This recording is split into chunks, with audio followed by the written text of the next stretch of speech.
and for my persuasive speech, I chose to speak on why financial aid is not enough.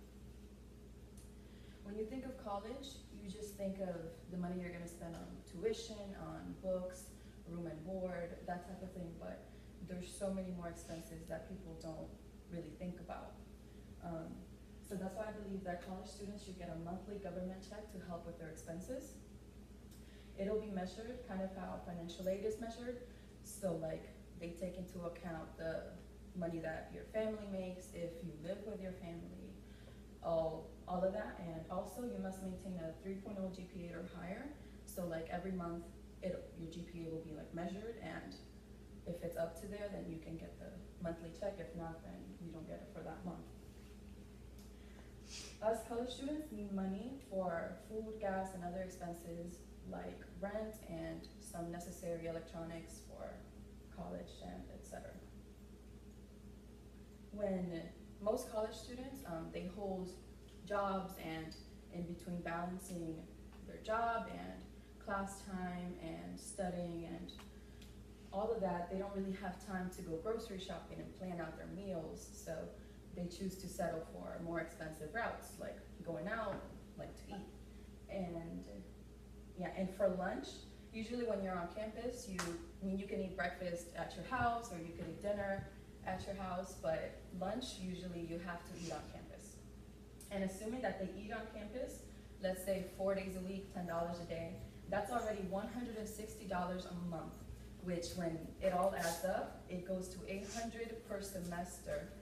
And that's only on lunch. That's not accounting the money you spend on food, on breakfast or dinner or any of that. Also, food and beverages on campus are not cheap. When in between classes, I pay almost $5 for one little small cup of coffee.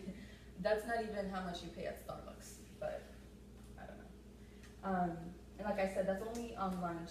There's also snacks in between classes and breakfast and dinner.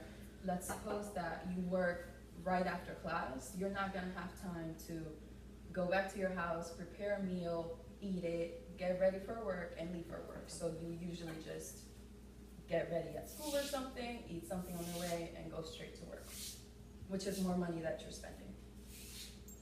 Also, this doesn't really apply to some people because maybe you live close to your campus. I know people that live like $10 from campus. For me, I live 45 minutes away from my campus, even though it's the closest campus that there is to my house. I'm forced to spend almost $100 in gas in a week.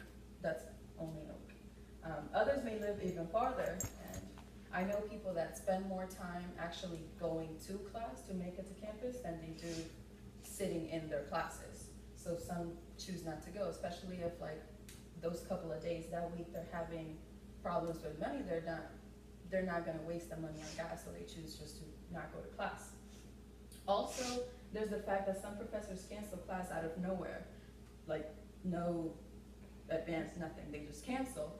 So for some people it might not be a big deal if they're like 10 minutes away, they'll just go back home, but picture that you wasted all that gas driving out 45 minutes, 50 minutes to your campus, and your professor just chooses to cancel class.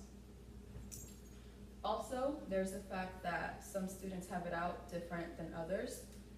Some are more privileged, but there's also those students that need to help out their parents with bills, with rent. There's also those students that their parents don't help at all. It's kind of like some may even be living on their own, so they have to pay the full bill and everything. And there's also school supplies. Imagine going through college without a laptop. How will you do your work? I know they say that there's the library as a resource, but there's really no way, especially if you're holding a job, you're not gonna have time to just sit on campus and do your work all the time. So yeah, or even an iPad for taking notes. There's just so many things that you need. Also, printing, like if you actually buy a printer itself, or printing costs at the library, it may not seem like much, but it adds up. For my anatomy class, right now I'm sure I've spent almost $50 or more in like just this semester, because we have to print out all the handouts and everything. Also books and like just other supplies. When financial aid, some people get more than others, but there's those people, I know people that it barely covers all their classes, so they have to pay for their classes, they have to pay for their books out of pocket, which college books are not cheap at all. I think the cheapest I've seen was like $70. And yeah, so even though college students can apply for financial aid, that doesn't even begin to cover all these other expenses that were just previously mentioned. Like even if financial aid covers for your classes and you have your classes paid for, if you don't have the money for gas to actually make it to your class, you're not gonna go. And it's a domino effect that just will continue on. If people don't go to class, it's gonna affect our economy and the professors' jobs. Professors don't really, like they'll be underpaid. If people don't go to college, we're not gonna have as many professionals on our society, which will weaken our economy. And like I said, it's just a domino effect that will continue on, because if we don't have enough professionals, that just leaves more people that will depend on the government. They'll have to use more welfare, more food stamps, because they don't have a good job to support their families with. So yeah, I hope that we can get this done, because with just one little check, it can stop all of that from happening. So thank you for listening to my speech. Yeah. Good job.